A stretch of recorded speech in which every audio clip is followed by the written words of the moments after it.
of everything. Top dog Muslim in the house. It's you guys.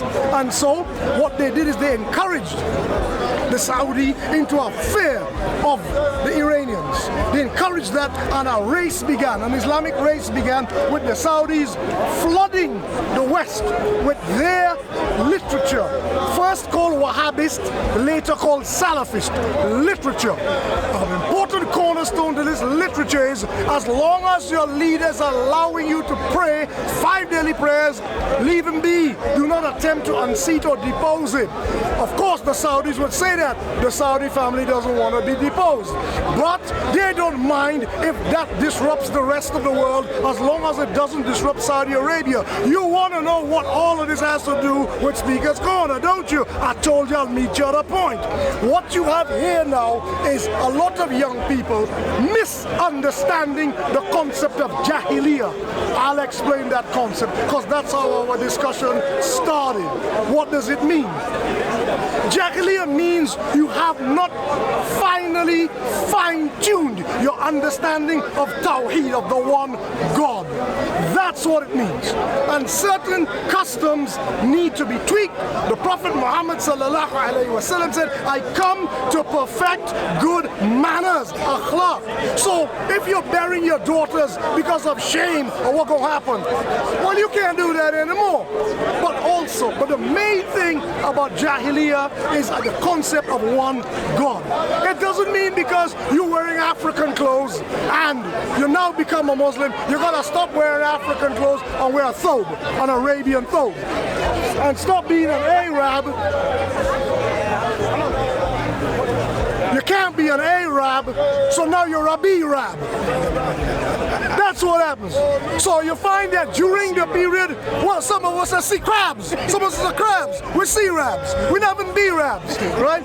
So what happened is, during that period, what these young people don't know about, Salafism arrived here with a bang. And they had all the literature, they had all the cheap thobes, and there is a belief in Islam. How can you say you're a mu'min, a believer, when your drink is haram, your clothing is haram? What does that mean, my brother? You're wearing a thobe made by child labor in the Philippines. The thobe that you're wearing, we say, look how holy I am, I'm wearing a thobe now. It's made, you know what you pay for that thobe? £10. How could you pay £10 for a thobe? It's mass produced by children in Philippines, in Thailand, in Cambodia, where that clothing is not halal, in my opinion. And I challenge anybody to tell me those thobes they're running around in here are halal. They're not. They're made by slaves. They're synthetic material that is no good for your health. Islam says, look after your health. Those thobes do not care for your skin. They do not allow your pores to breathe. So when people want to go deep and understand certain things, what they gotta, these things were cheap. They came here, people began to believe this and believe that this is the only way to practice Islam. And they ran into collision with us. You were those days. You remember those days in the 1990s when all of a sudden we were the ones giving dawah. Sheikh Muraduddin from America, Brother Khaja Abdul Mutakabbir, you, myself, we were the ones doing the dawah in this park. When we met the Afrocentrists, we made a pact with them. We said, let me teach you all about Islam in Africa. That's how we did. All of a sudden, the people in the thobes turned up. The thobes turned up, the night dresses, they turned up. And they started shouting us out. You're not the real Muslim. Yeah, we're not the real Muslim. So we had A Muslims. All of a sudden I learned we have A Muslims and B Muslims. I wouldn't call names, but they know who they are. I have a very good part of a mind to do it, but they know who they are, right? So in the end, what we do? We did the moonwalk. We backed off. You know why? People who are standing here, right here. There's a soapbox here. Brother Khaja Abdul Mutakabbir, big Bajan brother. He's a man from back in the day. He wasn't easy. If you ever hear about Emerson from Halsden, them is real bad man. Stood here speaking about Islam, giving his dawah. A crowd is assembled around him, and you got people behind him in thobes, behind the crowd, saying, this man is a bid'ah merchant. He ain't no real Muslim. Look at us. Turn around, oh crowd. We the real Muslim. We had that. So what we did, we said, remember what the Prophet said? Do not let Muslims fight each other. We don't want that. We backed out. And we gave it all. We let this, and that's when this craziness took place. When people who could moderate, because other people could be, but brother, we got lives, we got lives. So we backed out, and this craziness took place. Now the Christians, seeing the rise in Salafism out here, they upped their own game, and the evangelists turned up. What's that guy, Jay Smith? Remember him? And all them, so now the Muslims have upped their game. So it became a religious arms race in this park. And the really good speakers who were speaking about life, global warming, the inequities in the social order, all these people they went home. They packed up, they took their soapbox and they went home. So that's what you got here. Now, the other brothers who were discussing other issues came, and for a while, what seems to be happening, because I don't know the full details, I wasn't here last week, right? What seems to be happening is it's a clash of egos and turf. Young people today live according to the concept of the zip code, using that term for my American audience, the postcode. That's how they react. This is my patch and this is yours. Stay in your area. That's the problem. It's a young people issue that I don't understand too well. Or maybe I forgot, maybe I was like that too, and I'm conveniently forgetting what I used to do when I was younger. I don't like to take myself out of a problem. Maybe I was a part of it too. You have a good memory. See? So what I'm trying to say, well, you run out of juice. So what I'm trying to say here is this. This situation happening here will not calm down. It shouldn't be. It won't until they learn there's something bigger than their respective egos, both sides. And this needs to happen when they've finished getting their anger, because this week they're still carrying on, they're still getting their emotions out, and I suppose younger people in the modern world take longer, because when I was a kid, we didn't have this. We didn't have this. They live constantly, Brother Hajj, in the glare of the media. They always gotta act.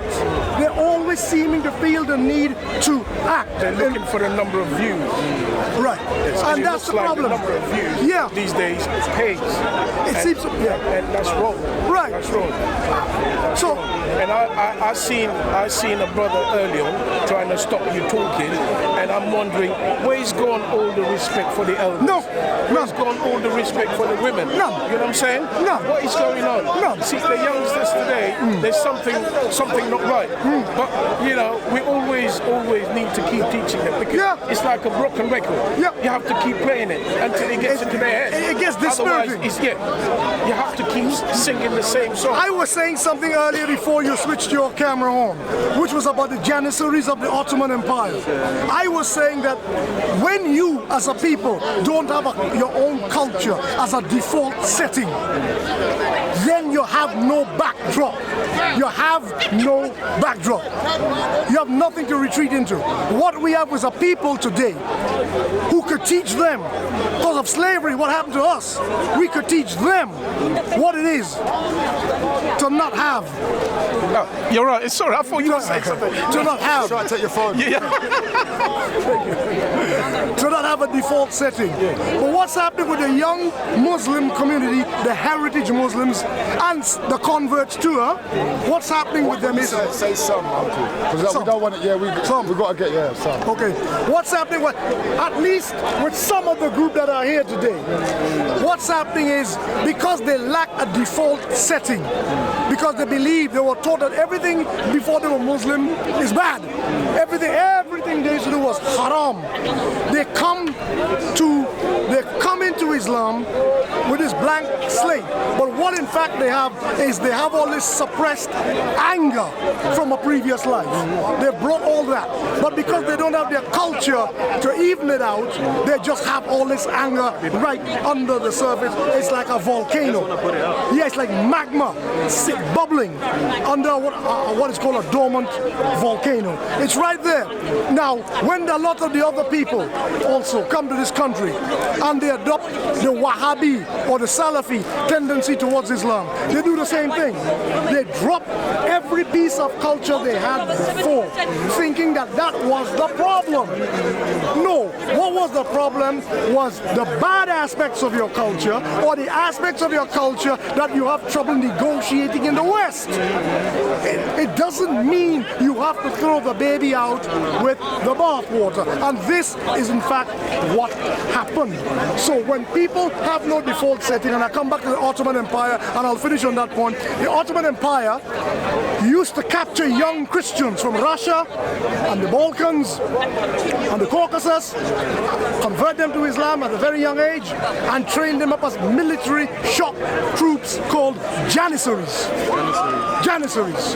And these people were devotedly, fanatically loyal to their Sultan and their army commander. And they were the ones that the Ottoman Turks used to use as the advance guard into any country they're conquering, because they proved amazingly effective. Now, the reason that they're that effective is because they have no prior memory of who they are. So because they're empty, you could put anything in there. All of these young people in this park suffering from that. We blacks who were slaves have that problem. And the Muslims here who want to be B-Rabs, they can't be, some of them are A-Rabs, but those who want to be B-Rabs, C-Rabs, want to intentionally forget who they are and put on cheap, mass-produced thobes made by child labor, in which they pray and think that that is halal. And I think I don't need to belabor that point again. They know who they are, and I don't need to belabor that point, and I hope they take warning and understand that the Prophet says to you, you cannot pray if your food is haram and your clothing is haram, and you're wearing clothes made by slave labor, Chinese children, whatnot, in the Far East. That thobe is not halal. Take it off. Wear something else, inshallah. I think I've done this topic to death. Thank you very much for your kind attention. Jazakumullah khairan. Assalamu alaikum wa rahmatullahi ta'ala wa barakatuh.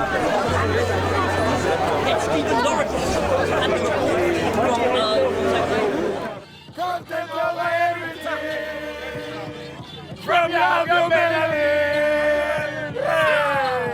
man, say it straight. Man, don't listen to BBC. Man, don't listen to ITV. I really wish you